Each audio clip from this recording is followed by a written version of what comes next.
Welcome, travelers.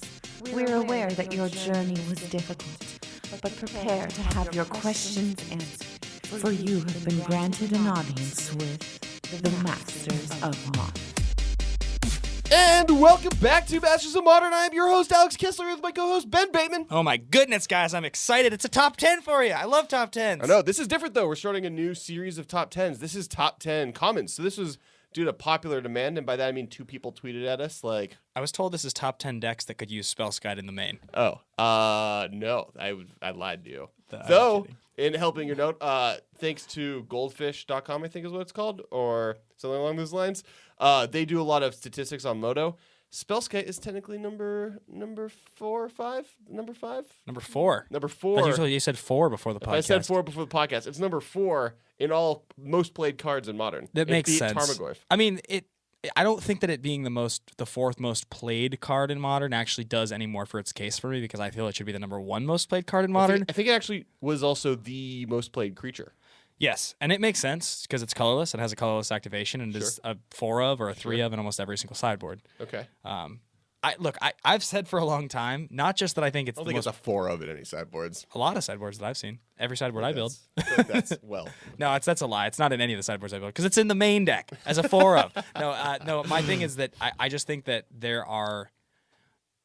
I mean, I want to talk about our top 10 here, but I think that if you were to focus on a card that you could just like edge out in game 1 against the most decks in Modern, if you started your deck as a 4 of around it, if you were to say like, okay, I'm going to build my deck as a 4 of with 4 Spellskites, that's the card you would start with. It's the sideboard card that would be in every main deck if you felt that was like the advantage, and I do. So I think that there's, and this is a legitimate thing. I know this sounds silly and we joke about it, but if you sit down with 4 Spellskites and you go, okay, what is the most effective way to build my deck in a powerful way that starts with these 4 cards?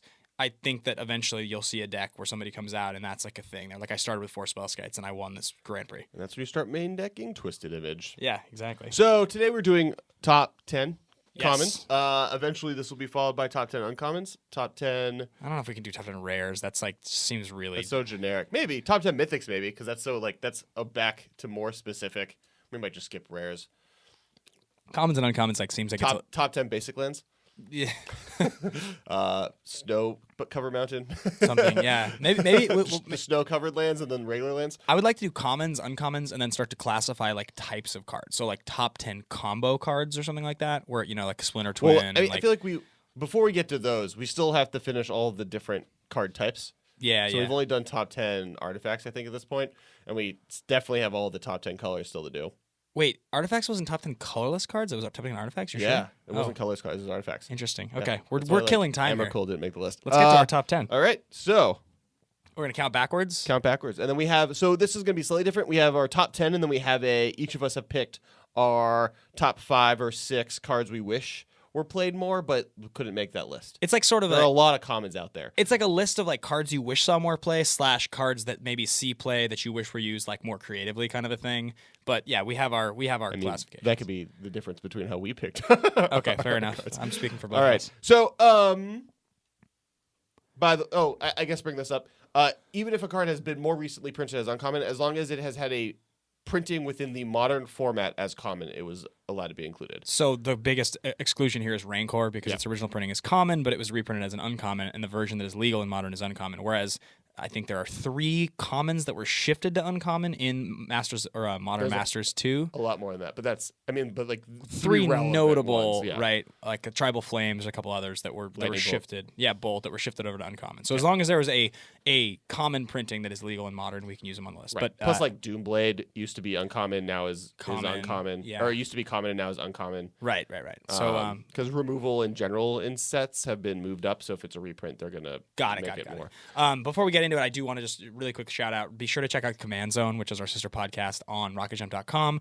Jimmy Wong and Josh Sequai, who are awesome dudes. They do a great job, and that's the other half of what we're doing here. So be sure to check their podcast out. And without further ado, I think we should get to it. If you disagree, want to argue, or like at the moment just need to shout at us, we are at the MMCast on Twitter. Oh yeah. At the very end, we'll tell you our personal Twitters, but just for the purposes of yelling at us while we're listing our cards. Yeah. We Kessler and I both have our own sort of like the way we go about these lists, but I have a feeling they'll be pretty reflective of one another. So I'm going to jump in. This one was a little easier. There's at least like a few slots that are just like auto includes. Well, yeah. I mean, the top like 1 or 2. But then again, I thought that about Spellscat, and I was wrong. So, well, according to you. So my number 10 is a newer card. It's a Fate Reforged common. Goes by the name of Gurmag Angler. Okay. I do have this on my list. It's one of the only cards in Modern that sees a significant amount of play that costs 7 or more. Like there's only a few. Yeah. The one thing I've like going through everything, I would even argue that there is one card and it's my number 10 that is over 2 mana other than Gurmag Angler. Yeah, they're all really cheap cards for the most part. Yeah. I mean, that's like it's hard to print high power level commons that are modern level power level that cost more than 3 mana because like the power level of a 4-drop that I'm playing in modern is insane. Like most planeswalkers and like mythics don't even like reach the level of power level needed in modern at a 4-drop. Yeah. So like these are cards like, Birthing Pod or Splinter Twin where like they like either are value engines to an extreme or will instantly win you the game. And for that to be a common, which means that in some draft environment out there was a common that was as good as those cards. Yeah, well, unlikely. And also because like Delve is a silly mechanic where it's not really an accurate casting cost. Nobody ever plays Gurmag. Well, they have, but it's rare you would ever play Gurmag Angler. In reality, most of these cards cost 1 mana. Yes, exactly. Including Gurmag Angler. Yep. But for you guys who don't know, it's a 5/5 Delph. So in reality, it's a 1 mana 5/5 at times, and that's insane. It's 1 black, 6 colorless for a 5/5 zombie fish that has Delve, and that's what it does. And Chapin unveiled his first modern brew with this. It was, I think I want to say it was a dredge list. No. So he played. It was an Esper list. That was also the first time anyone was playing the Mishra's Bauble. Right. That's where he showed both of them and was like, it was basically Esper Delve is what he called it. Yeah. And it played 4 Tasigur, 4 Gurmag Angler, and just was like, it was kind of the era right after Treasure Cruise and Dig Through Time were banned. So he was like, let's and just it shift wasn't just kind of that, it was literally that. And he was like, well, what are other really powerful Delve cards? Yeah. And where most of Channel Fireball went towards the Infect plan, like Infect was one of the higher plays there because they're like, Become Immense is insane. Chapin was much more on the plan of Tasigur, and then he's like, well, what if I just play Gurmag Angler? And then he started winning with, I mean, he kind of talked about this when he got made fun of by like a lot of people right when it happened. Yeah. And we actually, there's an older episode of the podcast, if you guys haven't listened to, where he's on here, and we talked to him a little bit about that deck, and just, I'm pretty sure we talked to him about building that when he unveiled it and how much he likes Delve. So I recommend checking that episode out. What's your number 10, Kessler? My number 10 is Pestermite. Really? Yeah. So I know you were like, we had a conversation about Pestermite on the way getting water before we started recording, and you were pretty hating on it. I was like, oh man, it's on my list. But basically, it is a card that has seen more tournament play than any other, like almost any other common. Okay. In 1 the blue, format, 2 colorless, 2/1 flying. I believe he's a fairy rogue. Might be a fairy. No, you're right. Fairy rogue. Yeah, when he enters the battlefield, you may tap target permanent. Or untap target permanent. Yes, and no, tap or untap target permanent, right? Yeah. You don't get to do both. No, you pick one. Yeah. Yeah. There is a difference, though, with this and Deceiver Exarch, right? One of them is only... Deceiver Exarch can only tap opponents' things and untap your own things. And this one can do either. Pestermite can untap your opponent's things and tap your things as well as the reverse. Here's the reason I didn't put Pestermite on my list, okay? So everybody knows Deceiver Exarch, which is an uncommon, which is the 1/4 cleric wizard, maybe? Cleric knight or something like that from New Phyrexia. Definitely not a cleric knight, but keep going. Something and costs 3. It's the the preferred 4 of in Splinter Twin lists. Yeah. So nowadays you'll see 4 Deceiver Exarchs and you'll see 2 Pestermites often. In the non-tempo builds, but sure. Yeah, people will like mess around, but the thing is, if I understand it's because you get 4 Deceiver Exarchs is the reason you see 2 Pestermites, but the thing is that before Deceiver Exarch was printed, nobody would have played a deck in Modern that only had 4 copies. Even if you Deceiver Exarch and Splinter Twin were in the same deck, so no one played any type of the deck. Right. Well, okay. My point that I'm trying to make here is that Pestermite is overtly unpowerful unless you're playing Splinter Twin. Because it has 1 toughness, that makes it and Deceiver Exarch has 4 toughness, and Lightning Bolt is the most played card in Modern, so you can't really get away with playing 4 Pestermites and expecting it to work out because it'll just get killed by the most common removal spell. On top of which, the only other deck in Modern that would think about playing Pestermite is a Fairies deck.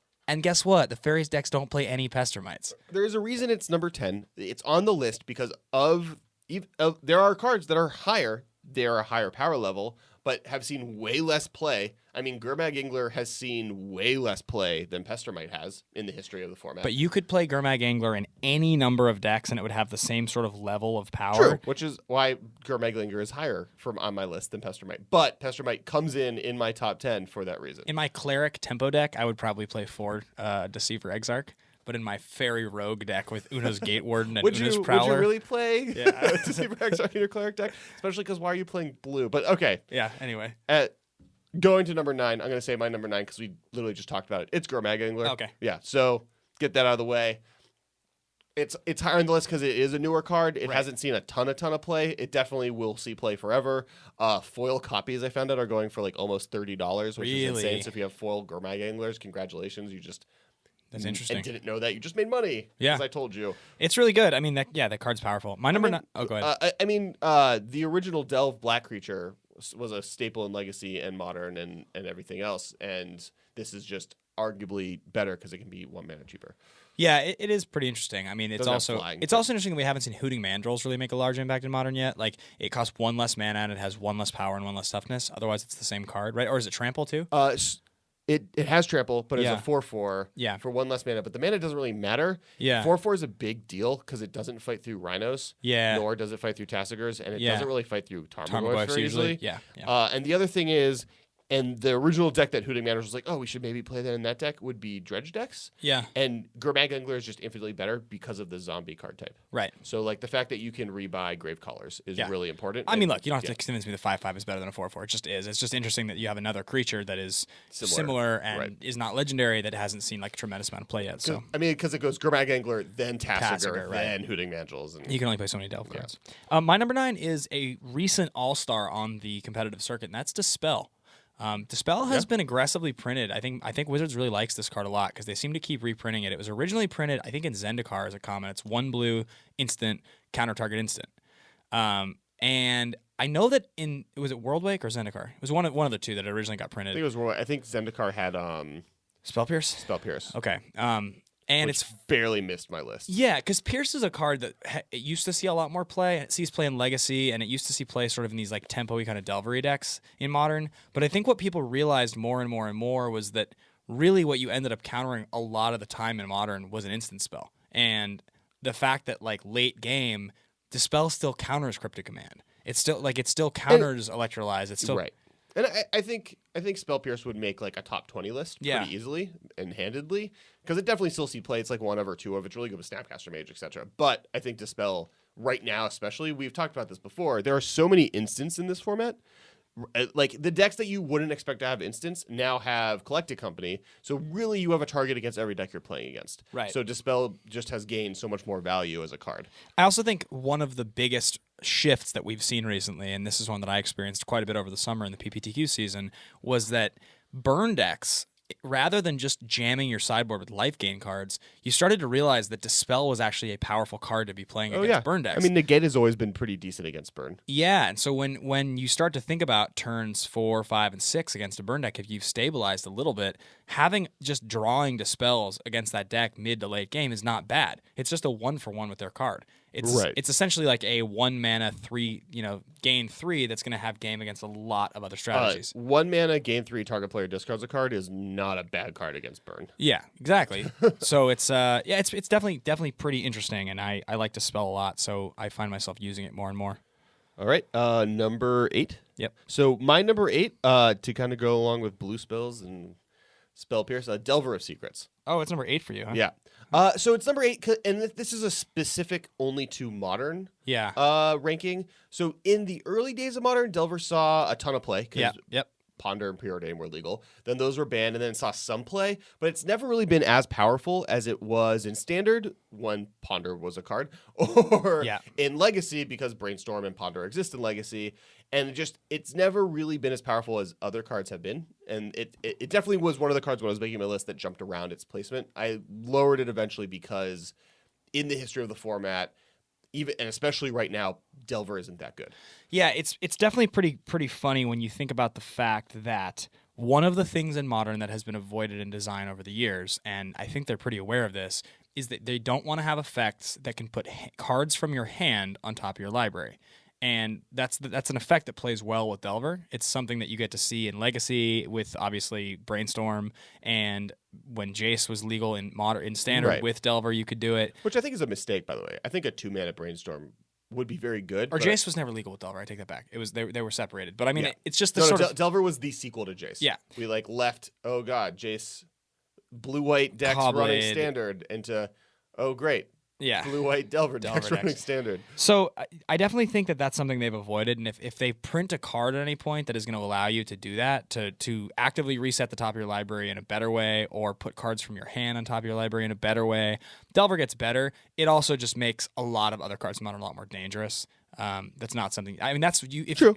I've been championing that stupid card Survivor of the Unseen for a while, which for any of you listening is just not a good card at all. I think an anticipate version of Brainstorm where it's a 2-mana instant speed is fine, or a 1-mana sorcery speed like Brainstorm but for 2 cards, so draw 2, put 1 back on top. Yep. I think both of those would be relatively safe in the format. Yep. I think the 1-mana one maybe is too safe. Yep. As I'm saying this, Ben is taking the card he was just talking about because it happens to be a common, and he is writing it in his list. So he now has 7 cards. I'll make cuts. Let's keep going. One based off of a fact that I forgot I only have 4. Yeah. But we're going to continue. All right. You can use one of mine. So what's your number 8? My number 8 is Ancient Grudge. And Ancient Grudge obviously is extremely played in Modern. It's a sideboard card. This is unlike Spell Scout. You would never play this in a main deck. It serves no purpose in a main deck. It doesn't. Unless you have some weird, you want to blow up your own artifacts. Yeah. I did in a Commander game the other day.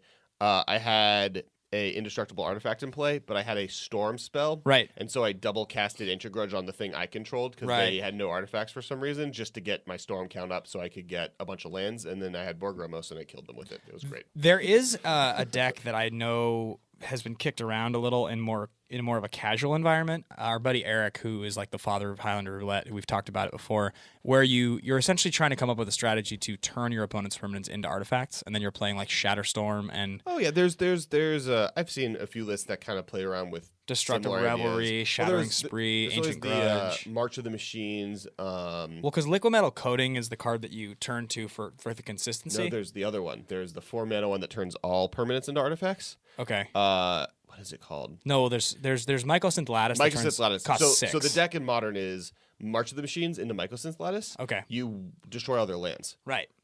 And all your lands, but you have a 6/6. Right. So that's kind of one of the decks that's out there. That one's cool. I can see that doing something like with Ancient Grudge, but it's a weird idea. I mean, Ancient Grudge is not in here for that. Ancient Grudge is in here because Ancient Grudge for every red-green deck and/or deck that's milling themselves plays Ancient Grudge in their sideboard. It's 1 red, 1 colorless for an instant. It was originally printed in Mirrodin, right, or Fifth Dawn or something. Am I making that up?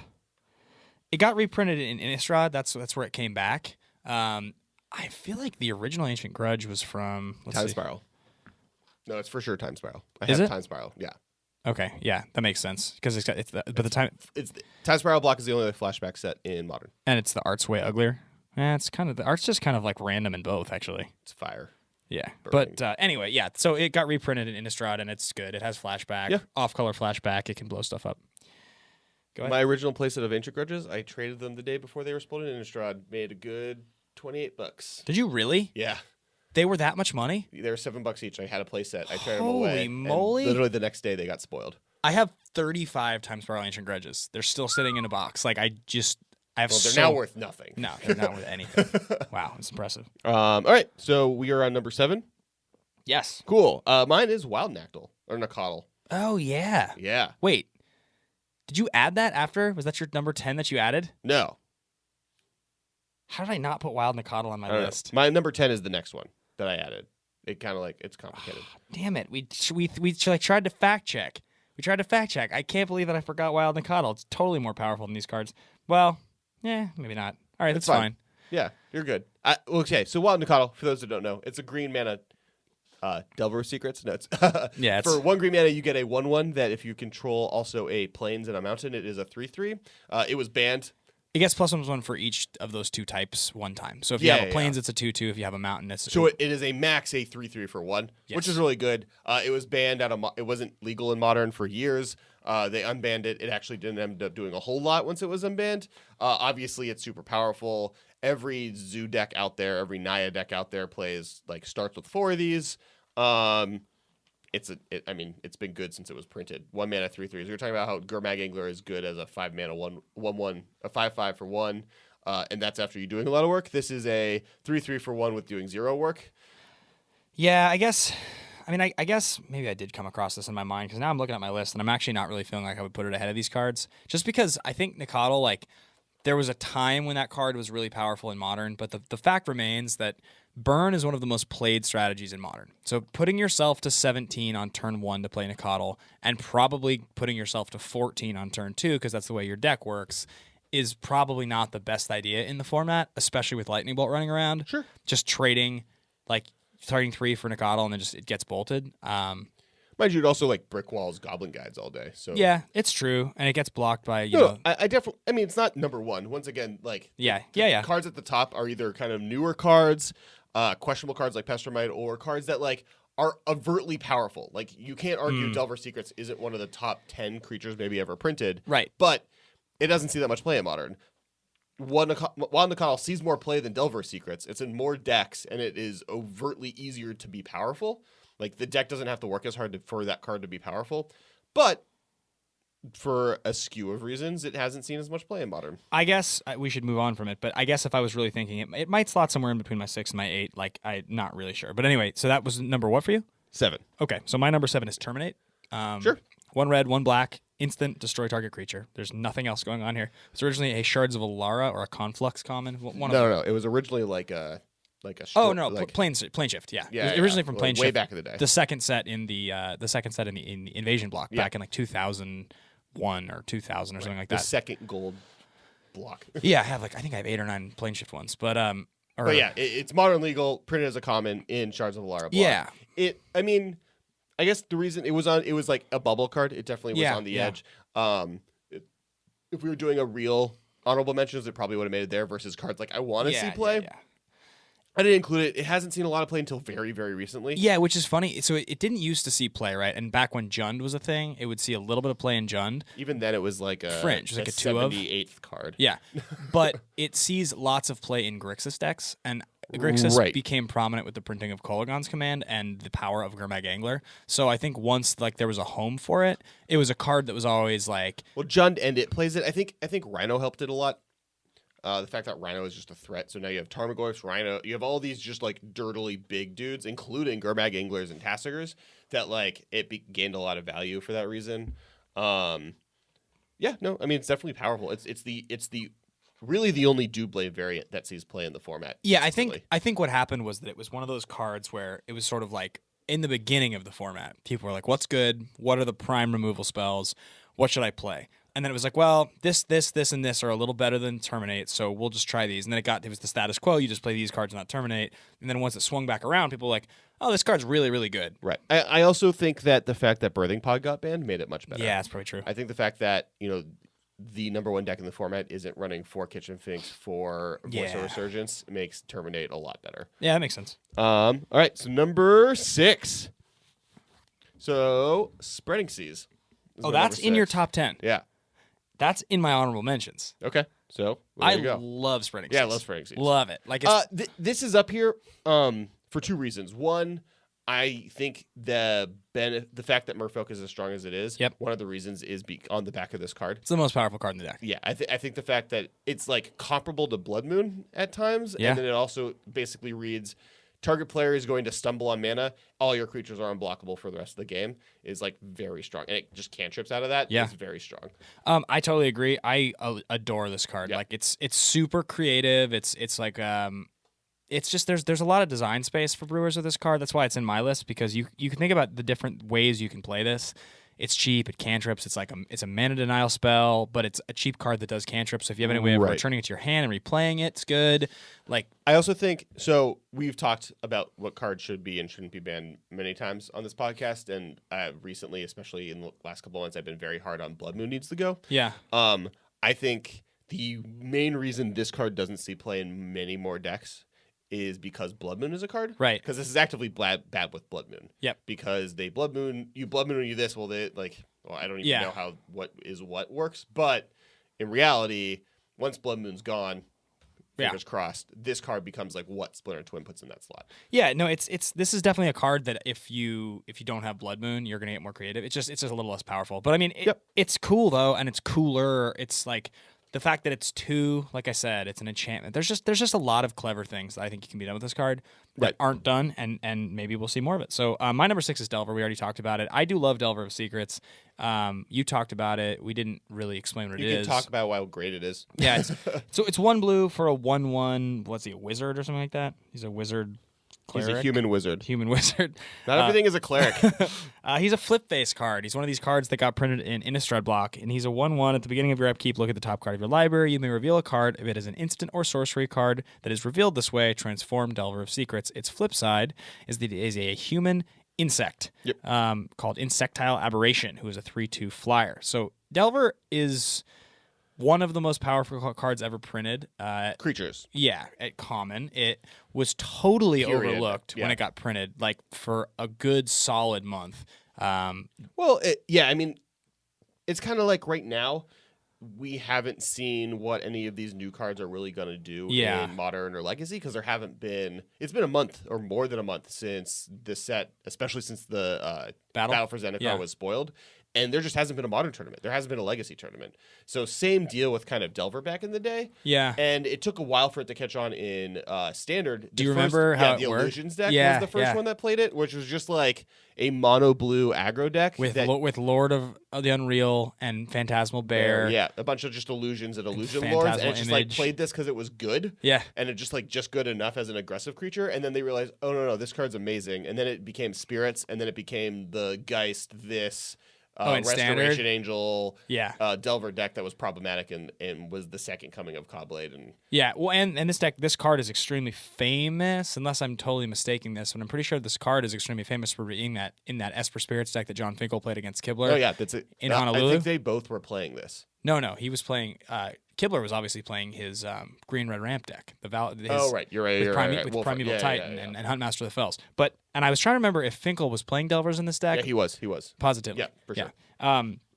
Anyway, Delver's awesome. There's a lot of cool things that can be done with decks that are built around Delver of Secrets. Just like you just have to have Nicodle. spells. Yeah, just like Nicodle, it dies to bolt, so it's like sort of the same kind of thing, but it just doesn't require you to be so multicolored. The two issues it has in Modern is it dies every removal spell under the sun, and the way it works, it gives them time, so it's not as punishing if they stumble. So like Nicodle, you are pretty much guaranteed that it's going to be a 3/3. You have to get pretty unlucky for you not to be able to pull that off. And then you get in there. So even if they have a bolt or they get a bolt in the first 3 turns, you're still going to get in there for 3 to 6 damage a lot of the time. Sometimes they're played in the same deck. I've seen lists Delver Zoo with Delver and Nicodle. I've tried to build. Where Delver doesn't always pull that off. It's easy to kill, and it doesn't consistently flip. The reason it's much better in formats like Legacy is because you can play decks that run, 15 lands and 4 Brainstorm, 4 Ponder, 4 Gitaxian Probe. Your deck is all spells and Delver, so it works a lot better. And you have Force of Will and other ways to protect Delver. And the most important thing, literally the most important thing about Brainstorm in conjunction with Delver is that Brainstorm's an instant. So if you want to play Delver on turn 1, pass the turn, untap, and then before upkeep, Brainstorm yourself so you definitely flip your Delver. You can do it, which is that's the ultimate. That's like the ultimate. That's like what we're missing. If Modern ever gets Brainstorm for 2, it's the same card, it's just 2 instead of 3, you probably will see that played with Delver, and it'll become the thing. That's just what you do. Right. So, anyway. One last thing on Delver before we move on, because we don't really talk about that often. My favorite thing about this card, and people might not know this, it's Jeff Goldblum, literally. The card is Jeff Goldblum. So it's based off of the movie The Fly. The art isn't Jeff Goldblum, but the story of the movie The Fly is Jeff Goldblum is a scientist who creates a teleportation device, and a fly accidentally gets in there, and he turns into an insect. Yes. So this is literally the story of Jeff Goldblum. He has a bug. They go into a device, and he accidentally creates and he becomes a fly the person. Yes. Yeah. So it's fantastic. Jeff Goldblum. Jeff Goldblum, the card. All right. So what's your number 5? Number 5. My number 5 is Mana Leak. Okay, that's my number 3. Okay. I feel like we're in the territory now where our top 5 is probably identical. Or similar cards but different orders. I think I have at least one card that's not in your top 5, probably. I would be surprised if any of the 5 on my list here are not in your top 5, but I could be wrong. So you went with Mana Leak at 5. So we'll just we'll talk about it now. All right. I mean, Mana Leak is ubiquitous with... So the reason it's not as high as number 3, Yeah. which is where you have it, is I actually think just Remand is better. And I Yeah. think, like, we were talking earlier about that Goldfish list where Mana Leak wasn't even on the list. Remand, Dispel, like, there were cards that we've talked about at much lower positions that were higher on that list at common. I think Mana Leak's just not that good in this format. I think the format is very much, especially blue decks, often have to do with Path, which makes Mana Leak just worse. Mana Leak and Path do not get along. Mana Leak is also not that good with Snapcaster Mage. Yeah. Because snapbacking a Mana Leak generally is after a point in time where they have enough mana to pay for the Mana Leak. Yeah, and so many things cost 1. I mean, it is true. But I don't think people knew that as much at the beginning. You used to see a lot more decks that had a lot more Mana I think Leaks. in the history of the format, Mana Leak saw a lot more play. Yeah.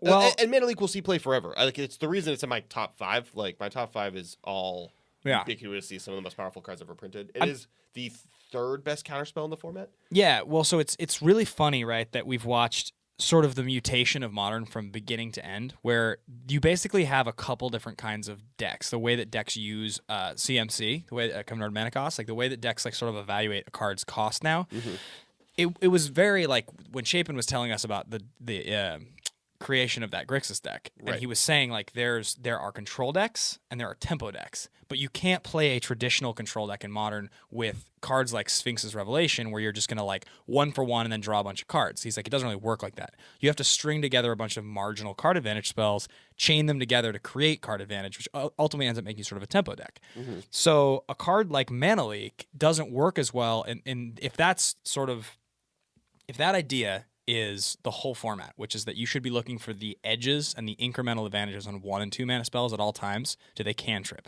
Do they exile something from a graveyard? Right. Do they gain you 2 life? Does it bounce something? Like all those sort of things.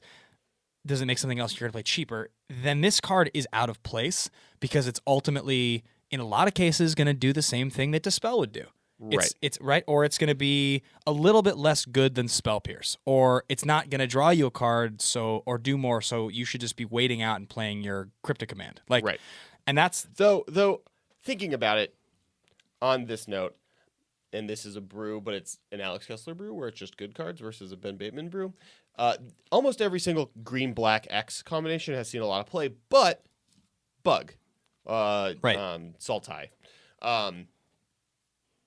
The relationship between Mana Leak and the permanents that it's generally good against, and Abrupt Decay, and the permanents and cards that card is generally good against, is very interesting because they definitely pull the format in different directions. Yeah, totally. One of the reasons classically that Birthing Pod was so good was because it was resistant to Abrupt Decay. Yeah, right. But Mana Leak kind of wrecks it. So I'd be very interested to see a deck that kind of capitalized on both of those cards at the same time. I've brewed plenty of times with Mana Leak, and I don't know that I would necessarily say that Remand is a better card than Mana Leak, because the nature of Modern is that 1 and 2 mana spells rule the format. So if you need to counter something and it costs 2 and they have 4 mana and you Mana Leak it, that's great. If you Remand it and you draw a card, that's fine, but they're just going to replay it, and then you kind of are screwed in some ways. I think the point was that both of these cards lean you towards being tempo decks, and Remand is a better tempo card than Mana Leak this is definitely true. And Remand is also a better late game card, because if you have a spell that you can cast twice, I'd much rather draw a card off of it than make you just spend all your mana that turn. Agreed.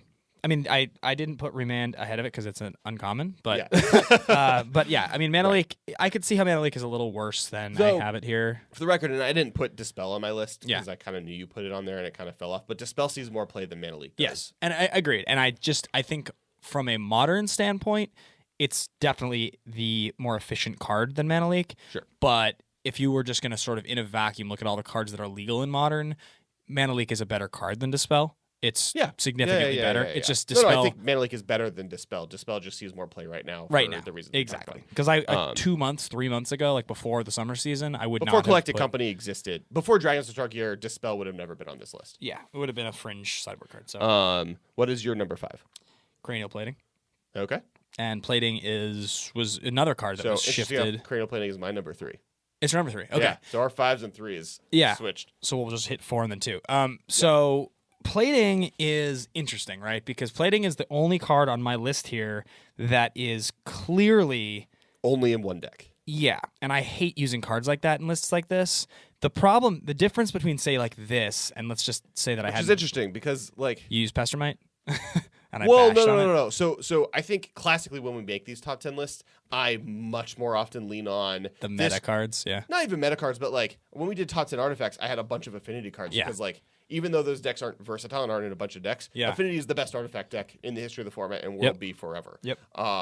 So cranial plating to me, which is obviously why I have it higher, but like in general, I put those kind of cards on my list, but in deck building situations, you're much more into weird specific cards, and I'm much more into generically powerful cards. Right. I just think that's interesting that like All right, continuing. I mean, the reason that plating to me goes here is, and the difference between say like this and Pestermite is that Pestermite doesn't have. If you want to play a flyer, an instant speed flyer even, there's better options than Pestermite. If you want to play a card that has a tempo advantage that flashes in and like bounces a land or like taps something but gives you an advantage, there are better cards to play than Pestermite. If you want to play a fairies deck, there's better fairies to play than Pestermite. So the only time that Pestermite sees play is copies 5 and 6 and sometimes 7 and 8, but usually 5 and 6 of a better uncommon that's in its place in one deck in Modern. Whereas with cranial plating, though it does like 4 decks, but fine. And cranial plating sees played literally in one 5. deck. Yeah, One deck. The reason that I think that cranial plating has more design space is because that would make my list is that it references one thing. Your creature gets huge based on number of artifacts you have.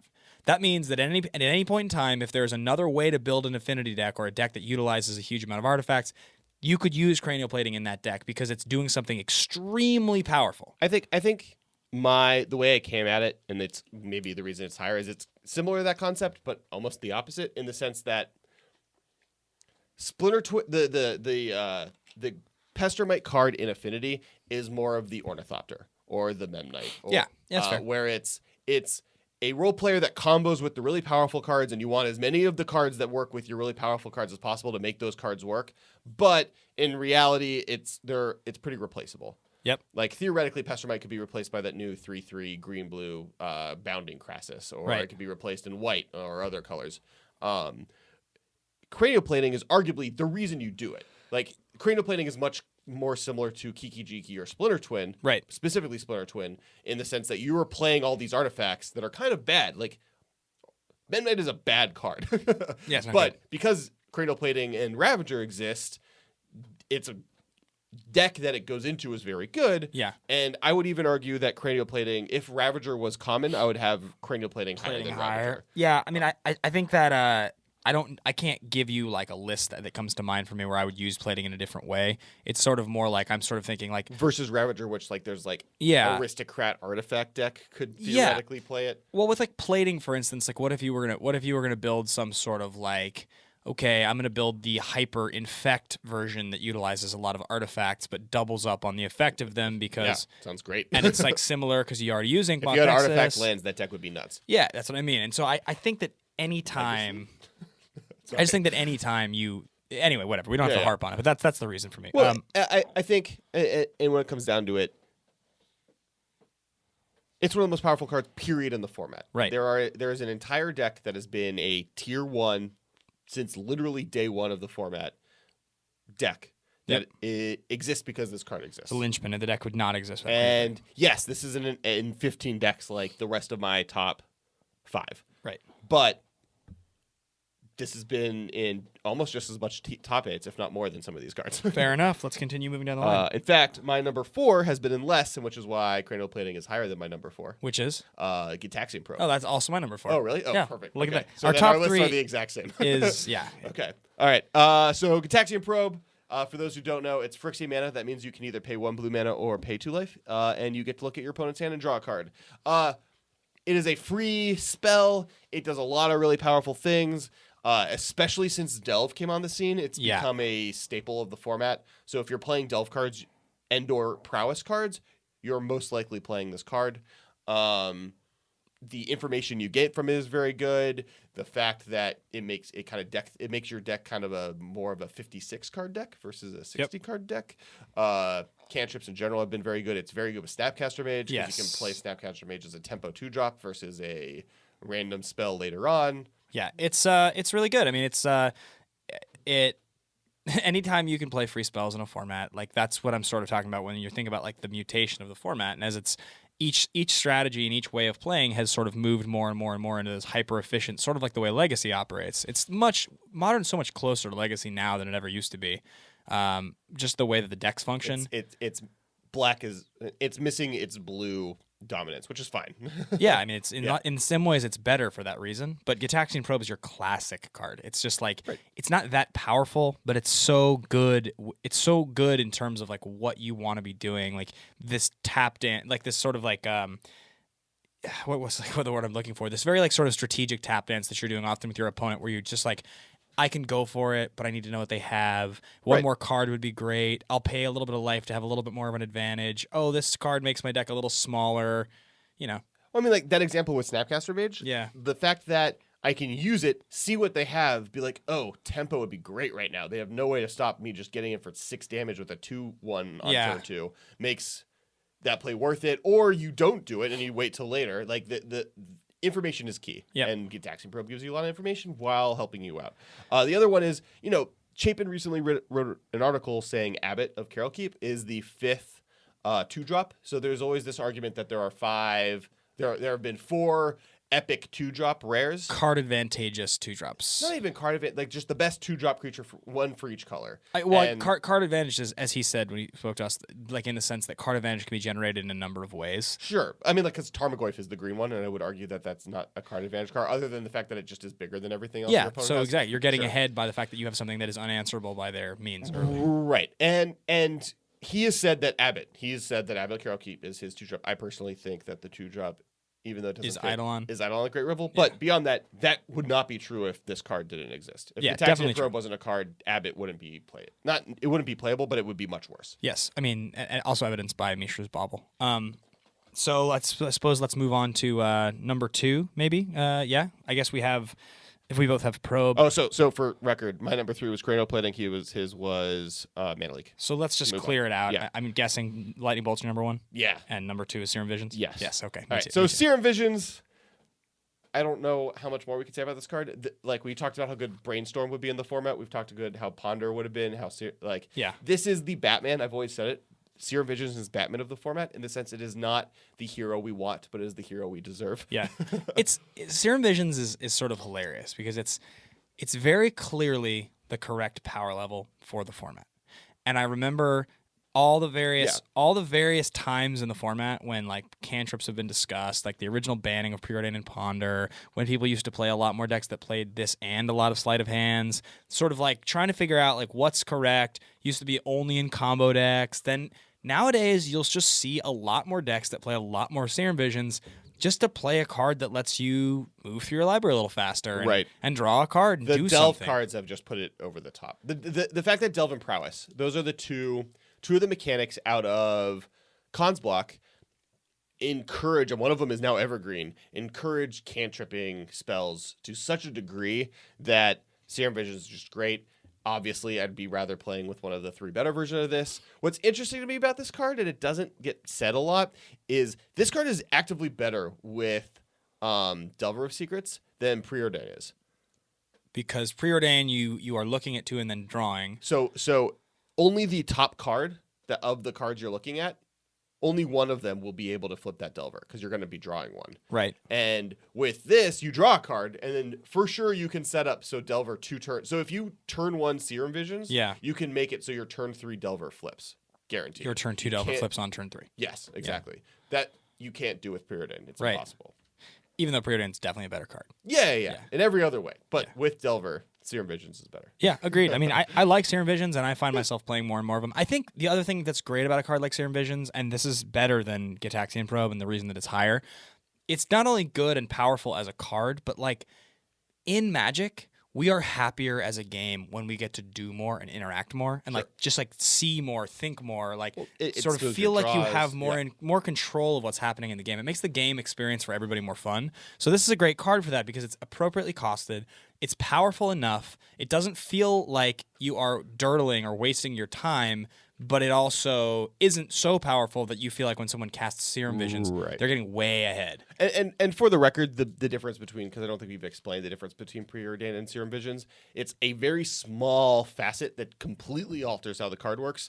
With Serum Visions, you draw a card first. With Preordained, you draw a card after you scry. And they both scry 2, and they both cost 1, and they're both blue, and they both exact same card, but the text is organized differently. And if you guys are interested and don't know, look up Ponder and Brainstorm, and those are like the legacy versions. But those are the better two. The one thing I will say is that this card, like, isn't just in commons one of the best cards in the format. Like that list we talked about, it is the second most played card in the format. Period. I would say that like Lightning Bolt and Serum Visions of the cards on this list are maybe the only 2 of my top 10 that would actually make the top 10 modern cards. I don't think any of the rest of these cards would make the top 10 modern cards. I agree with that, which is fine. I mean, maybe Cranial Plating. Yeah, it's possible. I would argue that maybe Cranial, like, just because you could argue that it's better than Ravager, and I would be hard for me not to put one Affinity card on that list. It's a huge card. I mean, I don't think any of the rest of these cards, though. Maybe Probe now, but I doubt it. Probe would be a bubble. Yeah, I agree. On the Lightning Bolt, I'm very interested to see how many lists this is in the top 2, if not number 1, that we're going to go through, because it's already been number 1 in 2 lists so far. But top 10 red cards and top 10 commons. And I think when we did the staples of the format, or what was the episode that we did? Oh, answers, catch-alls. Oh yeah, that wasn't really a ranking. That was It might have been in our top 10 Masters of Modern cards. Maybe our Modern Masters cards. Modern Masters 2. Yeah, it's possible. It might have been number 1. I don't know for sure. You remind us. Oh, and that might have been. Yeah, who knows? But it'll end up in another list for sure. I mean, the thing about Lightning Bolt is it's just Lightning Bolt's beautiful in Modern. It's perfect. It's like I don't know if it's perfect. I would argue it's possibly too good, but it's just right though. I mean, it does the way that it sets the format up. The whole like 4 toughness thing. I love the way that sort of interacts with 4 mana, turn 4. Right. It's all of those things with this card. The way that this plays with Snapcaster. It's very, very good. I love the card, and it's for anyone who doesn't know by now, it's 1 red for an instant. It's a pillar of the format. 3 damage to target creature or player. Yeah. We've said it before on another podcast, but we'll say it again. It's funny when you look at the original cycle of 5. In the original set of Magic, there were 5 1-drop instants that did something in a variable in a number. What's it called? Using the number 3. Using the number 3, and the one in red was Lightning Bolt. For 1 red, you got 3 damage. So the one in blue was Ancestral Recall. Yeah, you got to draw 3 cards for 1 blue instant speed. Yeah, arguably. What's interesting about that cycle is, as powerful as Lightning Bolt is, it's probably still the 3rd. It's the middle. Yeah, because Dark Ritual costs 1 black and is add 3 mana to your mana pool. Right. That it's black for an instant. And then Giant Growth is a beautiful card, but it's not Modern playable. 1 green target creature gets +3 procedural on its turn. Also really good. And then Healing Self, which is the white one. Which I feel like there should be a version at some point where, if there's ever like a Time Spiral-esque kind of set again, they should design an overwhelmingly powerful 1 mana white card that does something good that would like complete the cycle. A supplemental set. Call it like not Healing Solve. I guess it would be 1 mana make 3 1/1 white token soldiers. That's would be the card I would design. It does something different than the other 4 cards did. Yeah, like would that be too good for Legacy?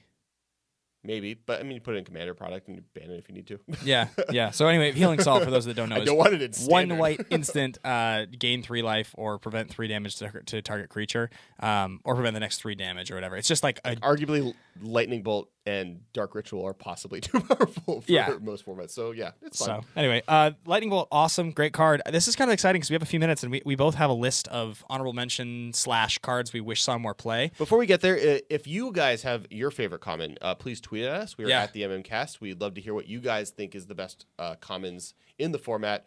If you think we were wrong on a card, if you think we missed something, let us know. Yeah, and just for the record, guys, right now, we are somewhere in the low 900s of our Twitter following, and we would love to be at 1,000. yeah. So what we're gonna do here, I know we just gave away a ton of stuff last week. This list of 10 commons. Every card that was included in our 2 lists, I believe there was only like 12 or something like that, right? Something like that.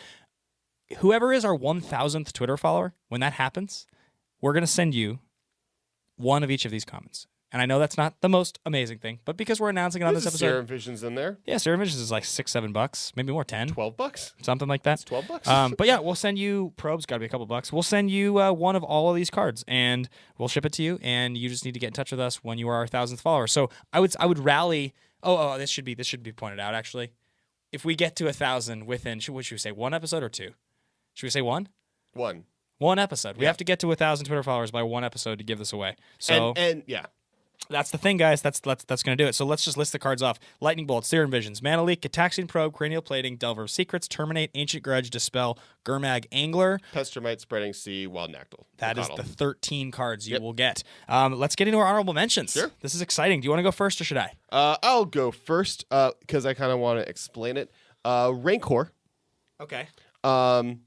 Originally in my list, and then we decided arbitrarily that it doesn't count because it was only a uncommon when it got reprinted in M12? A non-modern set, so 13. it's only been uncommon as it exists in modern.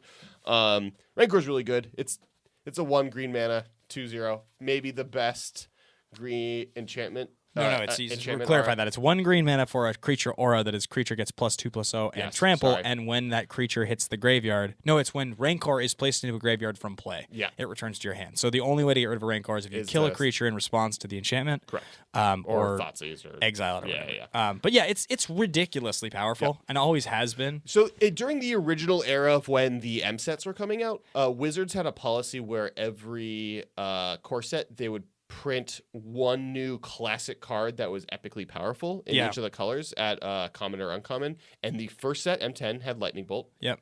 We haven't. Have you talked about Lightning Bolt today? Right. And number 2 had Mana Leak. Number 2 had Mana Leak. M11, yeah. And number 3, I think, had Rancor and was the green version of that. But it was color shifted. No, or I'm sorry, Rancor. it was not color shifted. It was rarity shifted. It got shifted uncommon. up to uncommon. Yeah. It was common and then become an uncommon. And then black, they realized, I think after Rancor that we're making mistakes of printing. We should print Dark Ritual. That's a good idea. So they didn't print a black and a white one eventually. Poor black and white, always getting shafted.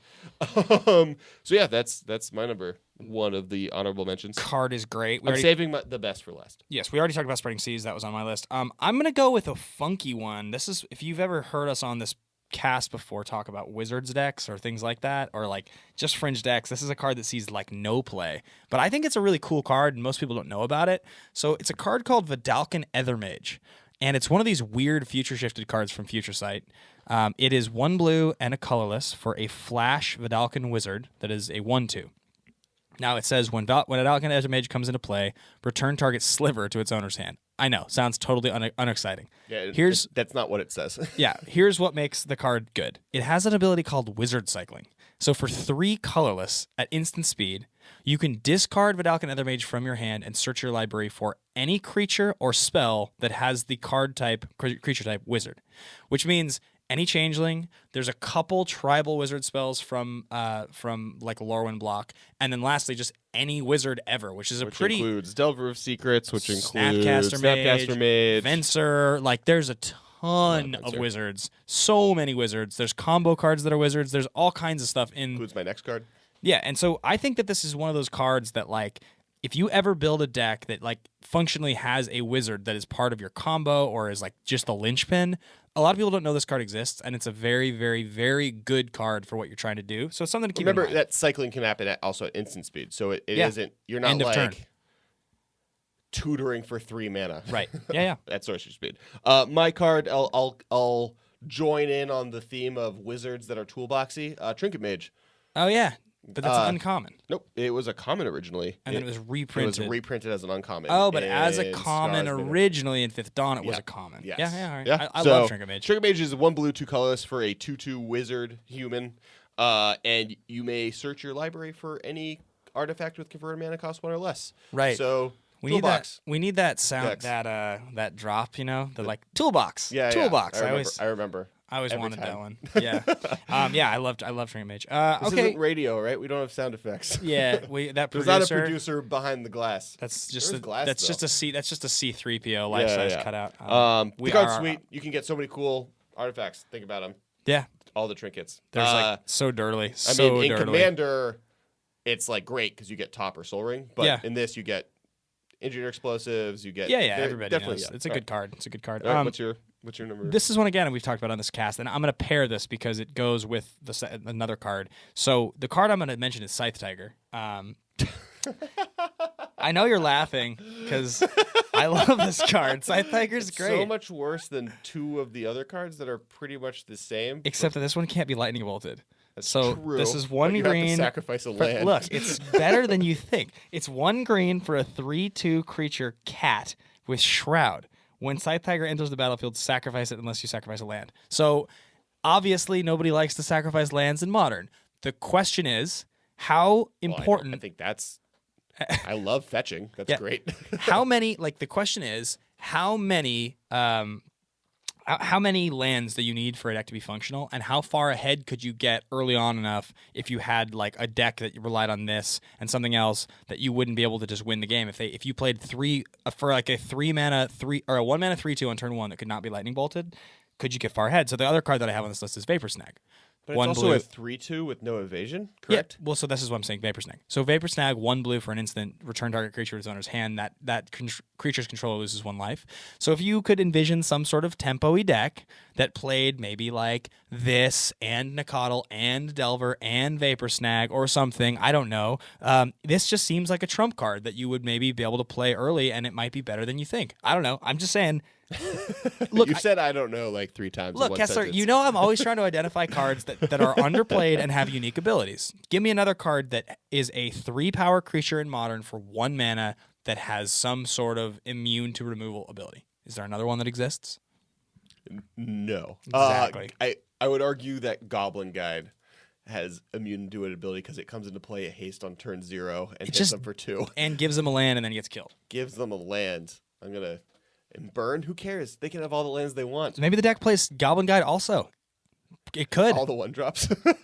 But you're sacking lands, so how are you going to keep your colors straight? I don't know. All if right. you're listening and you think that Scythe Tiger has legs, also, for the record, one of you did listen once when I mentioned it and sent me a list because you thought it had legs, which I appreciated immensely. I appreciated the support. But if we have more listeners now that like Scythe Tiger, you just let me know. What do you got, Kessler? Are you going to send each one of them a Scythe Tiger? I'll sign a Scythe Tiger. I'll friggin' if you for all the people that message in, you'll give one. You're in charge, so I'm going to leave you in charge of this. No, I'm not promising because if I get like 14 people that are like send me a signed Scythe Tiger, you give one at random to the people that mentioned Scythe Tiger. I'm now handling the Masters of Modern Scythe Tiger account. Yeah. Okay. Yeah. So sure. Between now and next week. You want to just put another contest on the board? Here, I got a contest for you guys. No. Okay. We don't want All right. No Scythe Tigers. You don't want that card. It's bad. All right. So my card, next one, Mana Tithe. Okay. 1 white. Oh, I forgot about that. I love Mana Tithe. Spell counter target spell unless its controller pays 1 for 1 white. Interesting. It's the only straight up white counter spell. Feels like it could be played pretty well with Scythe Tiger. It's Force Spike. I rolled my eyes. You can't see it. I've seen every time I've ever seen this card get played, it's been a total blowout because no one ever expects someone with 1 white mana open or any amount of white mana open to be able to counter a spell. So like in Tithe decks or decks that have green white hate bears, even in to be totally honest, blue-white decks that just can tap out their blue spells that just get someone, it's great. I think this card's sweet. Yeah. It's definitely a card that in weird early game tempo-y brews I've tried to come up with over the years. This is a total consideration. I mean, Force Spike isn't legal. Force Spike is good. If Force Spike were legal, it might see play in blue decks. I don't really know. I feel like if Force Spike was legal, people would just think that they should be playing with it, which means that Mana Tithe should probably be seeing more play than it is. Well, so you guys may recall, and Kessler, I know you've recalled, like at various times we've talked about the whole idea that there's so many 2-power 1-drops now that exist that are legal in Modern, some of which have like pretty good fringe abilities, like Dryad Arbor, obviously, not Dryad Arbor, Dryad Militant is pretty powerful. Right. It's good. Obviously, the Soldier of the Pantheon is pretty good. It interacts pretty well and has like, immunity to a lot of cards. So it's the sort of thing where it's just like what we're talking about with Scythe Tiger, where it's like if you get a threat with 2 or 3 power on turn 1 and you have some sort of tempo-y way to back it up, I don't know, maybe like a mono white deck. I'm going to move on, keep going. All right. So yeah.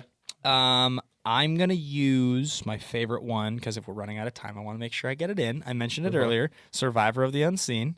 So this is a really bad Magic card, but it is a really bad Magic card that does something that almost no card in Modern does, which is what we talked about earlier, which is that it is one blue. We already talked about this card today. and 2 colorless. We barely talked about it. For a 2/1 human wizard, cumulative upkeep, 2 colorless, it has an ability that states tap, draw 2 cards, then put a card from your hand on top of your library. That instant speed 2 brainstorm for 2 I talked about, that's what this card actually does. So you play it for 3, you untap with it. In response to the upkeep trigger, you tap it, draw 2, and then put 1 hand from your hand on top of your library. You can set up any kind of like a miracles thing. If you want to pay for it once, and then the next turn not pay for it, you'll get to activate it twice. You could play it with Lightning Greaves or something like that and get haste on it the first time. I'm just saying, find me another card that puts a card from my hand on top of my library, and I'll be happy. No other card does it, so there might be something to it. Just saying.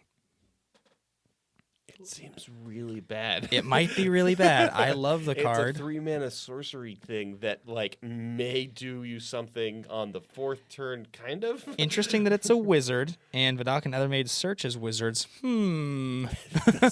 That's so bad. It's really terrible. What else? What else you got? A slightly better version of what your mystical teachings. Oh yeah, Teachings is sweet. Yeah. So Mystical Teachings is normally 3 mana and a blue. Search your library for an instant card or a card with flash. Reveal it, put it into your hand, then shuffle your library, and then you can flash it back for 1 black and 5 colorless. There are a lot of teaching decks that have been around in the history of this format. None of them ever been tier 1. They're all really sweet. Andrew Brown, friend of the podcast, actually like the first deck I ever played against him in Modern, he had Teachings. Yeah. And yeah, Teachings is great. I don't know. I love what we mentioned with Trinket Mage, the toolbox button. Yeah, toolbox. Okay, you and I once built like a rock deck, and it was like this weird thing back when Deathrite Shaman was legal, and we had this. It was basically a lot like the Hate Bears decks you see now. It's interesting. Of the cards you've mentioned, this is probably the only one that so far is legitimate. Is legitimate. Well, I'll pair it with the other card here just because they are similar. Okay. So it's Simian Spirit Guide and Ancient Stirrings, and they are both cards that see a pretty good amount of play in Modern in similar kind of decks. Didn't I argue for a second that Simian Spirit Guide should be banned? I no longer believe that because it's been cut from most decks, but sure, continue. So what I was saying about a rock deck was when we were coming up with it, the idea was if you played a bunch of Ghost Quarters in your deck and you played Crucible of Worlds, that if you then played Ancient Stirrings, it would function as your turn 1, gets me any color I need, gets me my copy of Crucible, and also gets me copies of Ghost Quarter. The important thing was that it was a deck that was trying to function with Aven Mind Sensor and the 1 mana, 1 white Aven Mind Sensor, but you can like pay 3 mana to get out of it.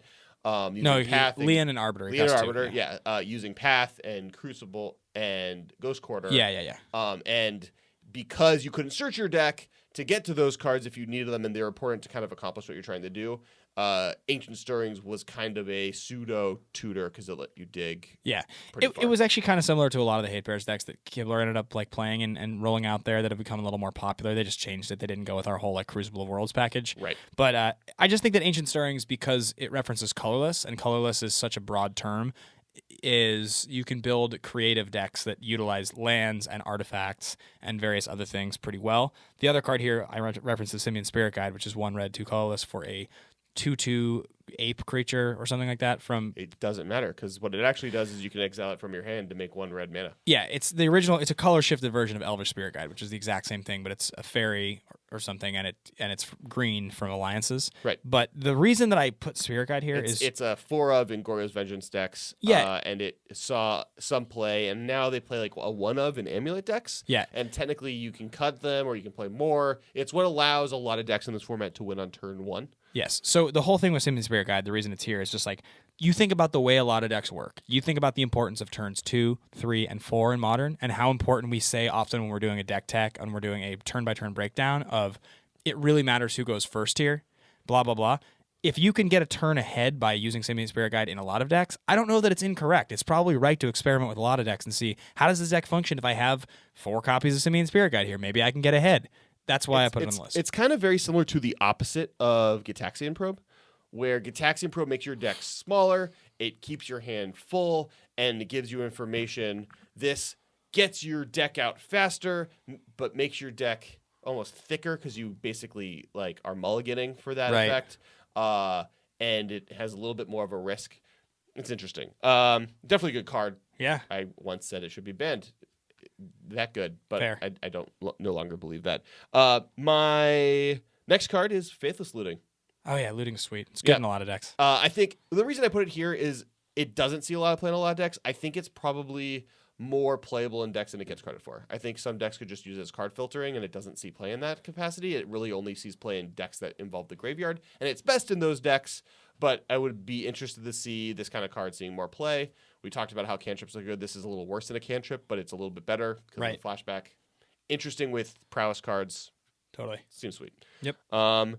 Is that your last card? That's my last one. So I saved the most powerful card for last, and really this is better than all the other Spellskite? cards. No, it's Darksteel Citadel. Oh god, it got shifted to uncommon. Yeah, okay, but it is a common originally. No, yeah. We don't even need to talk about this because we literally, if you go back and listen to the top 10 artifacts, like we had this argument once already. It actually was like on my top 10 at one point, but my top 10 at that point had 25 cards in it. Yeah. And I was like, no, and I like it I'm not survived out of funniness, and then I just kept cutting it. It's not serious. It got cut out of funniness from my list because we had that. All right, we're running out of time. All right, so that's it for the episode. I want to thank you guys for listening. I want to remind you to go check out our sister podcast, The Command Zone. They're also on rocketjump.com. You can find them on Twitter at The Command Cast. We are at The MM which is important because you can tweet at us apparently to win contests that we keep promising you. Yeah, exactly. We've sent people things we promise. And then also this contest we just referenced one more time just in case you were curious and didn't remember. We're at like 9 something and we need like 70 to 80 more followers to get to 1,000, which would be a huge thing for us. We've done this for a year. If we get to 1,000 in the next week, whoever the 1,000th Twitter follower is will get those 13 comments, and we will, if you would like us to, sign all of them. If you don't want us to, we'll gladly not. Right. Just let us know. Or we can sign all of them, but Serum Visions, if that's... Yeah, because that's really the only card that's... I guess that and Cranial Plating are both worth something. You just let us know. Yeah, but the point is, you'll win it if you're the 1,000th follower. So help us get there. We love you guys. You make this podcast happen, and it's the coolest. So I'm Ben Bateman. You can find me at Ben Bateman Media on Twitter and Instagram. I'm Kess Wiley. I'm Alex Kessler, and you can find me at Kess Wiley on everything. Or if you want to find me on like streamy things, Xander574. Oh, you know what? And like, I think I might have mentioned this one time ever. I'm not really sure if I've ever talked about it. No. I don't know if any of you guys love action movies. I love action movies. I do this podcast video thing called Action Movie Anatomy, and it's basically like me and one of my good buddies, and we go on camera at the Popcorn Talk Network every week on Wednesdays, streaming live at 12:30. We break down our favorite action movies from like the 80s, 90s, and today, and we have like a whole system of like recast and fist pump moment and everything. And we have a super good time. I know a couple crossover people have like just happened upon it, but if you like action movies, you should go to... I think it's just we'll link to it on rocketjump.com. We'll actually probably talk about it a little bit more in the future, so you can kind of explain a little bit more about it. We are running out of time. So thank you guys for listening. We will see you guys next week. Bye, guys. Thank you for your attention. For further inquiries, send an email to the mmcast@rocketjump.com. See you later, alligator.